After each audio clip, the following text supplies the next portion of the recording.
తెలంగాణలో fee reimbursement బకాయిలు విడుదలయ్యాయి. 100 కోట్లను ప్రభుత్వం విడుదల చేసింది. ఫీజు రియంబర్స్మెంట్ బకాయిలను విడతల వారీగా చెల్లిస్తామని ఇటీవల హైకోర్టుకు ప్రభుత్వం తెలిపింది. మొదటి విడతగా 100 కోట్లు విడుదల చేసింది.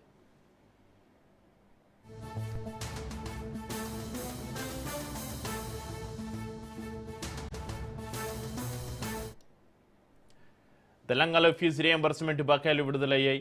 100 కోట్లను ప్రభుత్వం విడుదల చేసింది. ఫీజు రియంబర్స్మెంట్ బకాయిలను విడతల వారీగా చెల్లిస్తామని ఇటీవల హైకోర్టుకు ప్రభుత్వం తెలిపింది. మొదటి విడతగా 100 కోట్లు విడుదల చేసింది.